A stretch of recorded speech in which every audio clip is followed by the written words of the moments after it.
अतुलनीय वैभवशाली राष्ट्र भारतवर्ष के 75वें गणतंत्र दिवस पर हार्दिक शुभकामनाएं।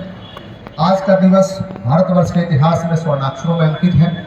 यह दिवस हमें न केवल याद दिलाता है कि वर्ष 1950 में हमारे देश को नए संविधान के अस्तित्व के साथ गणतंत्र घोषित किया गया था, बल्कि उन वीर सपूतों की शहादत का स्मरण भी कराता है, जिन्होंने अपने प्राणों की आहुति देकर हमें स्वतंत्र देश में यह उन्मुक्त एवं गौरवमय दिन देखने का अवसर प्रदान किया है। देश के महापुरुषों महात्मा गांधी, बाल गंगाधर तिलक, सुभाष चंद्र बोस, गोपाल कृष्ण गोखले, खुदीराम बोस, चंद्रशेखर आज़ाद, डॉक्टर राजेंद्र प्रसाद, पंडित जवाहरलाल नेहरू, भीमराव अम्बेडकर, मौलाना अबुल कलाम आज़ाद जैसे वीर सपूतों के सम्मिलित प्रयासों के परिणाम स्वरूप हमें 15 अगस्त सन 1947 ईस्वी को आज़ादी मिली एवं उन महानायकों के अथक प्रयास एवं दूरदर्शिता के द्वारा 26 जनवरी 1950 को गौरवशाली संविधान लागू हुआ, जो हम सबको न्याय, स्वतंत्रता एवं समानता का अवसर प्रदान करता है। हमारे लिए हर्ष एवं गर्व का विषय है कि गोपालगंज जिला में विगत वर्षों में चहुमुखी विकास हुआ है, जिससे समाज के प्रत्येक वर्ग और तबके को आगे बढ़ने का एक समान अवसर मिल रहा है। इस जिला ने प्रगति के पथ पर कई उपलब्धियां हासिल की हैं। विकास की ओर अग्रसर होने के साथ साथ विगत महीनों में हमारे सामने कई चुनौतियां भी आई हैं, जिसका प्रशासन एवं जनता के सहयोग से सामना किया गया है एवं हम लोग बेहतर करने का प्रयास कर रहे हैं। कृषि विभाग के बारे में मैं आपको करा दूं कि प्रधानमंत्री किसान सम्मान निधि योजना के तहत 2,43,414 किसानों को लाभान्वित किया जा रहा है। मुख्यमंत्री तीव्र बीज विस्तार योजना अंतर्गत 90% अनुदान पर किसानों को बीज उपलब्ध कराया गया है। इस वर्ष कृषि यांत्रिकीकरण योजना के तहत यंत्र क्रय करने हेतु अब तक 289 किसानों को 75,20,000 से अधिक रुपये की अनुदान राशि का वितरण किया गया है। सहकारिता विभाग के द्वारा वर्ष 2023-24 में किसानों से धान निधि प्राप्ति के तहत अभी तक कुल 2,000 से अधिक किसानों से धान निधि प्राप्ति किया गया है एवं 31 करोड़ 53 लाख रुपए की राशि का भुगतान किया गया है। बाल विकास ICDS के तहत समाज कल्याण विभाग के अंतर्गत समेकित बाल विकास सेवाओं के माध्यम से 6 वर्ष तक के बच्चों, गर्भवती महिलाओं के स्वास्थ्य, पोषण एवं शैक्षणिक सेवाओं को एकीकृत किया गया है। मुख्यमंत्री कन्या उत्थान योजना के अंतर्गत बेटियों के स्वास्थ्य, शिक्षा और बेहतर भविष्य के लिए प्रति कन्या 54,100 रुपये की सहायता राशि प्रदान की जाती है। सामाजिक सुरक्षा के तहत इस जिले में मुख्यमंत्री वृद्धजन पेंशन योजना, इंदिरा गांधी राष्ट्रीय वृद्धजन पेंशन योजना, इंदिरा गांधी राष्ट्रीय विधवा पेंशन योजना, बिहार निःशक्ता पेंशन योजना इत्यादि अन्य योजना अंतर्गत कुल 2,24,333 लाभुकों को पेंशन का लाभ दिया जा रहा है। मुख्यमंत्री कन्या विवाह योजना अंतर्गत कुल 6,754 BPL परिवार के लड़की की शादी होने पर एक मुश्त 5,000 रुपये की राशि प्रदान की जाती है।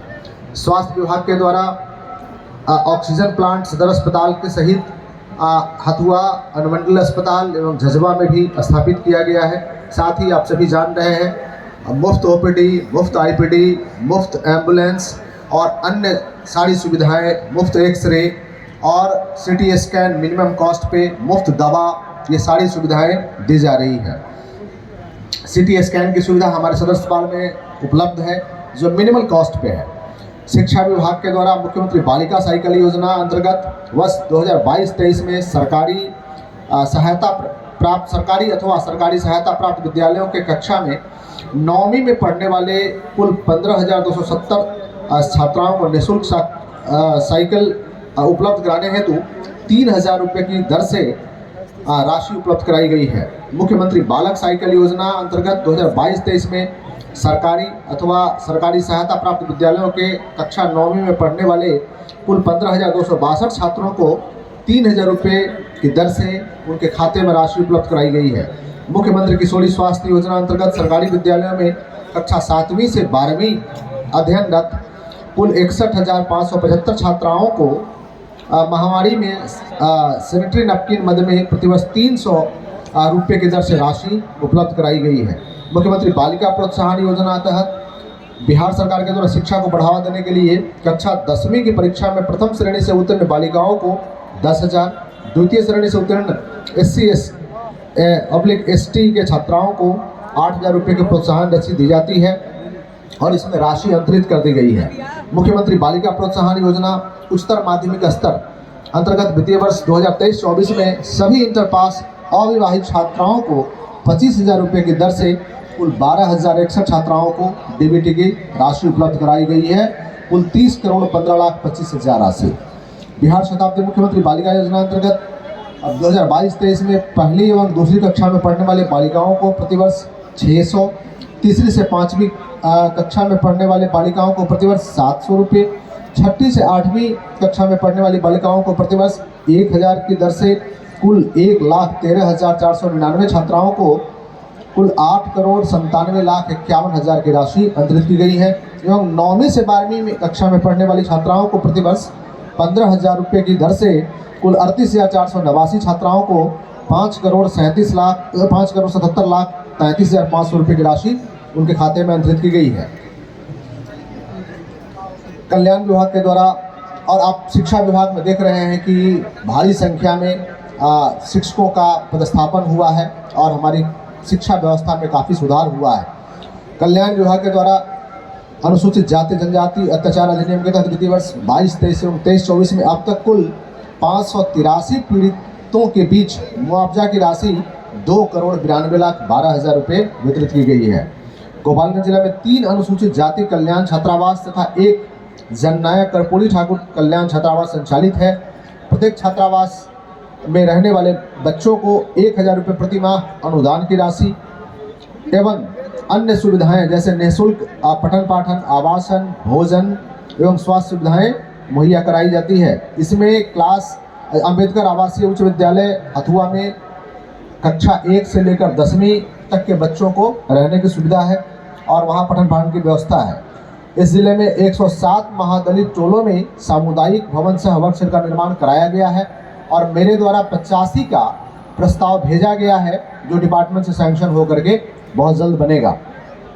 अल्पसंख्यक कल्याण विभाग के में मुख्यमंत्री विद्यार्थी प्रोत्साहन योजना अंतर्गत वित्तीय वर्ष 23-24 में इंटर प्रथम श्रेणी के पास कुल 1156 उत्तीर्ण छात्राओं को उनके बैंक खाता में 1,73,00,000 से अधिक की राशि का भुगतान किया गया है।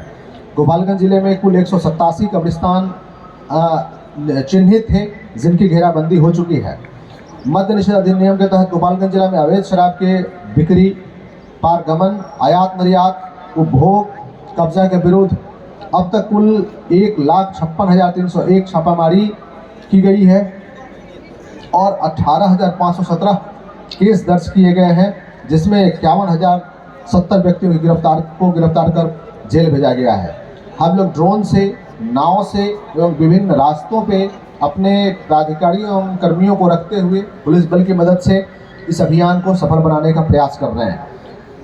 मुख्यमंत्री ग्राम परिवहन योजना के तहत सभी ग्राम पंचायतों से जिला मुख्यालय तक आवागमन सुविधा उपलब्ध कराने के लिए कुल 1,610 लक्ष्य के विरुद्ध 1,305 वाहन क्रय कर अत्यंत पिछड़ा वर्ग, अनुसूचित जाति, जनजाति के लाभुकों को वाहन उपलब्ध कराया गया है जिससे वे अपना जीविकोपार्जन कर रहे हैं।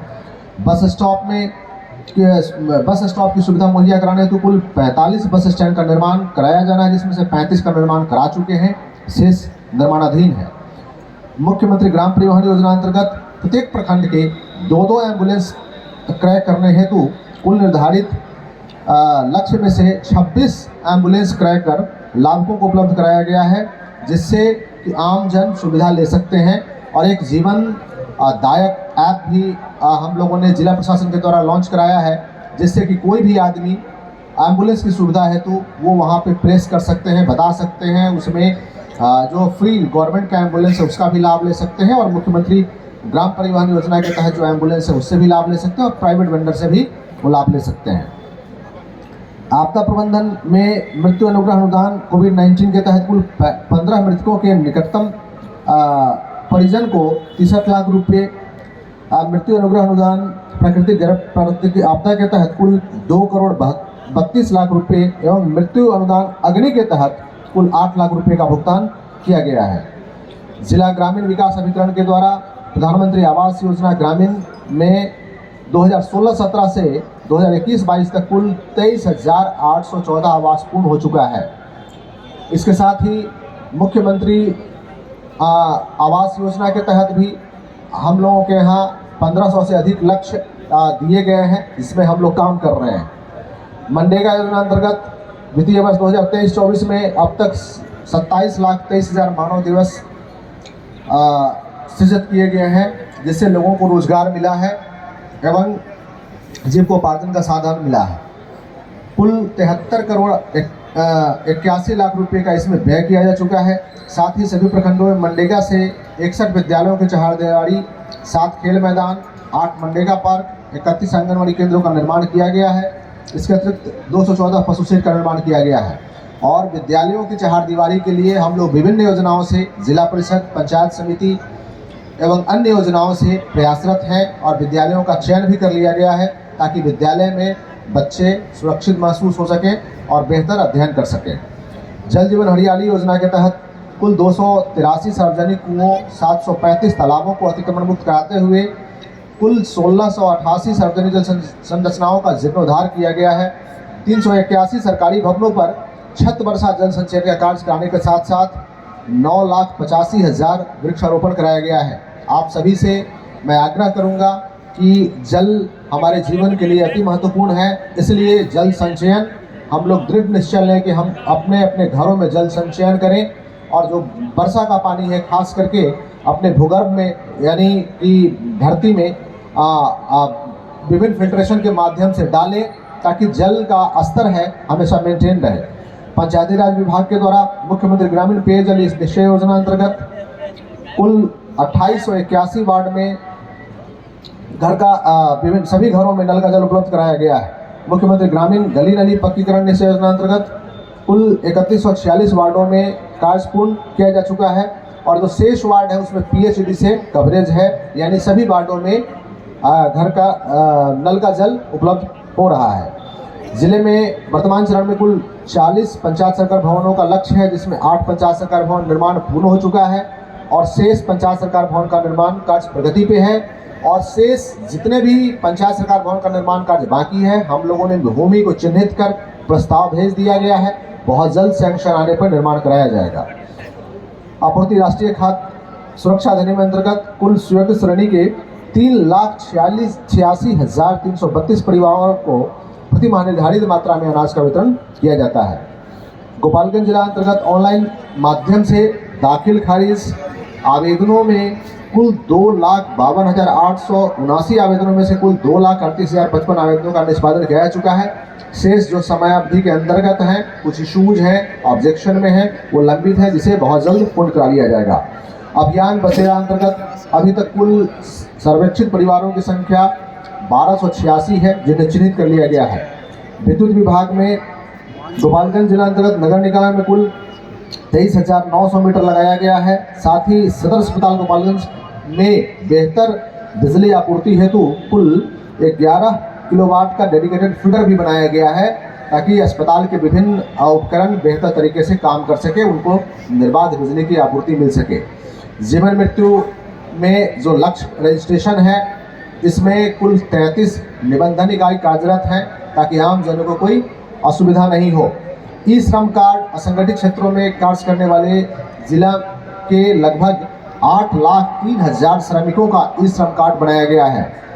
उक्त कार्य में बिहार में गोपालगंज जिला तीसरे स्थान पे है। मैं आग्रह करूंगा आप सभी से पुनः कि यदि कोई श्रमिक बचे हैं तो उनका रजिस्ट्रेशन कराया जाए, ताकि हम अपने सभी श्रमिकों को जो बिहार सरकार से लाभ मिलता है उन्हें उस लाभ को मुहैया करा सकें।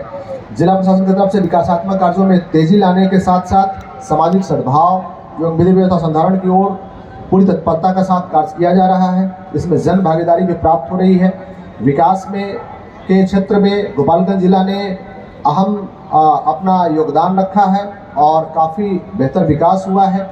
जितने भी प्रकार के इंस्टीट्यूशन हैं, जैसे इंजीनियरिंग कॉलेज है, पॉलिटेक्निक है, ITI है, ITI महिला कॉलेज है, इसके साथ ही सभी कॉलेज यहाँ कार्यरत हैं। इसके अतिरिक्त मेडिकल कॉलेज का भी यहाँ सैंक्शन मिल चुका है, स्थल भी निर्धारित हो चुका है। इसके अलावे कई डेवलपमेंटल कार्य इस ज़िले में चल रहे हैं, जिसके आप सभी साक्षी हैं। आज गणतंत्र दिवस के इस शुभ अवसर पर अपने संविधान के निर्माताओं एवं तमाम शहीदों का स्मरण करते हुए उनके श्री चरणों में अपनी श्रद्धासुमन अर्पित करते हैं। एक बार पुनः मैं इस पावन अवसर पर उपस्थित लोगों, परेड में शामिल पुलिसकर्मियों, छात्र छात्राओं, मीडिया कर्मियों एवं सभी गोपालगंज वासियों का हार्दिक अभिनंदन करते हुए भारतवर्ष के 75वें गणतंत्र दिवस समारोह के अवसर पर आप सभी को शुभकामनाएं देता हूं। बहुत बहुत धन्यवाद। जय हिंद, जय भारत।